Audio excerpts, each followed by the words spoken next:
Welcome to the 21 Lines of Inquiry podcast that's all about helping you discover your UCW, your unique contribution to the world.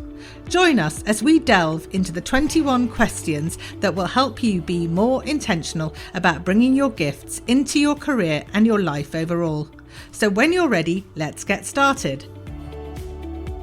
Hi, it's Anita, and in this episode we're going to look at the question, how do you want to be remembered?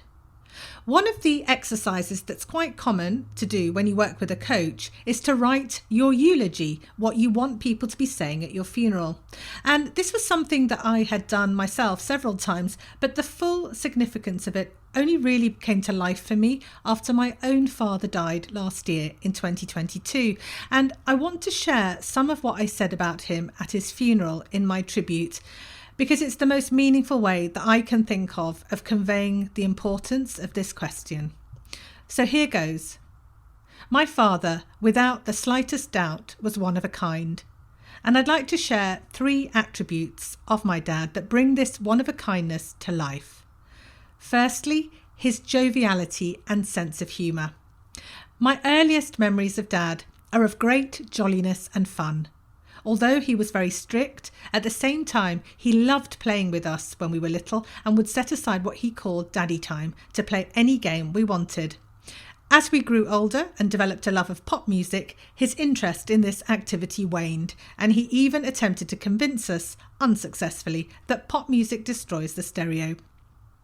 Dad always retained something of the child in him, and even though his life was not always easy and he faced hardships, he loved laughing, and I remember him sitting in front of the TV roaring with laughter at his favourite programmes, Laurel and Hardy in particular. But there was a slightly wicked side to Dad's humour at times, which often showed up in the form of practical jokes, arguably not always at the most appropriate times. For example, there was the time in Leicester when, as a GP, he asked a patient as he was syringing their ear to hold the other ear, which the patient automatically did before realising what he was doing and starting to laugh, fortunately. The second attribute of my dad is his charm and his ability to engage with people. My dad was a great connector. Everywhere he went, he chatted to people. Shop tellers were addressed by first name. Airline check-in staff invariably upgraded him.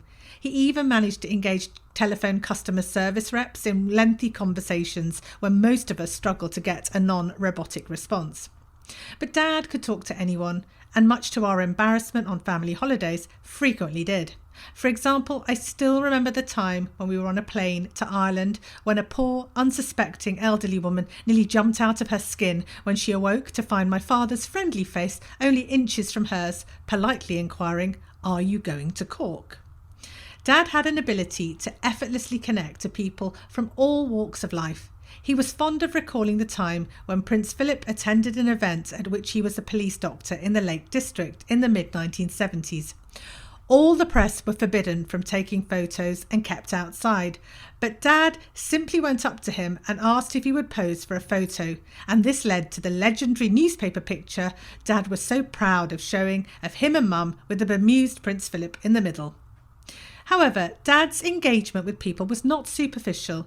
It often led to random acts of kindness and generosity, from the young doctors from abroad who found themselves alone at Christmas and were always invited home, to the international students he met along the way who needed assistance, and many have become lifelong friends.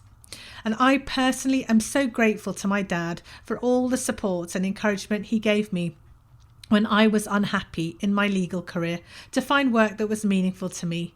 Knowing I had his unfailing support if things went wrong gave me the confidence to take risks and try new pathways, and I wouldn't be where I am today professionally without him. And the third attribute about my dad is the fact that he was a polymath and an ultimate optimizer. My dad had an endless curiosity about the world, and he loved to travel, and from the age of 50 when he retired from medical practice, he and my mum spent many happy years travelling to so many countries, collecting a fridge magnet from each one to the extent you can hardly see the fridge. But Dad was also a true polymath, a jack of all trades, and he taught himself many things throughout his life. Although his day job was a doctor, he loved learning about things such as finance and investments, opening businesses and trading, and he would scour the Sunday Times weekly from beginning to end to spot every new bit of innovation on the horizon, and the idea of space travel fascinated him. Even after retiring, he taught himself how to do cataract operations and did many years of valuable work at the mission hospitals in India. Dad was the ultimate optimizer. With money, he could and did make a little go a long way. He would get his clothes from charity shops and yet always look $1 million.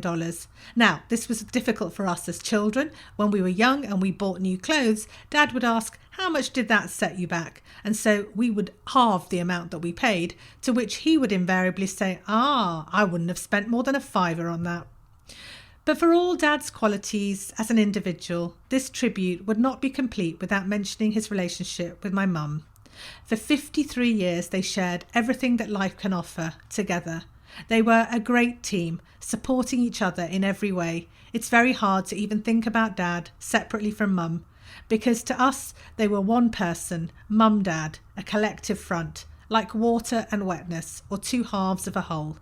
Dad was able to give so much of his brilliance to the world because of the true partnership he had with Mum.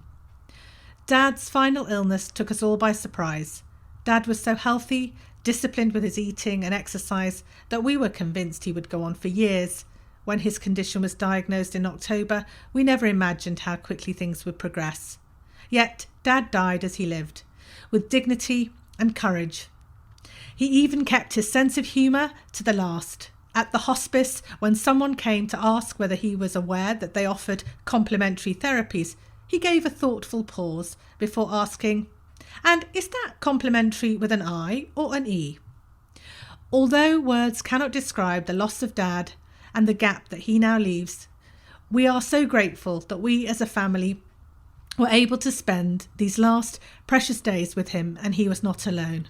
And although Dad didn't live quite long enough to make it on Elon Musk's spaceship, I like to think he's enjoying an equivalent adventure as his spirit roams free to travel wherever he wants without restriction or payment. So what about you? Take 5 minutes now and write a eulogy for yourself, something you would like someone else to read out at your funeral. You can either write this or record it on your phone if that's easier, and you may want to spend a bit longer on this activity, so take your time. The most important thing is that it feels meaningful to you. And when you're ready, I'll see you in the next episode, which is where we'll be wrapping up our 21-day journey to discovering your UCW.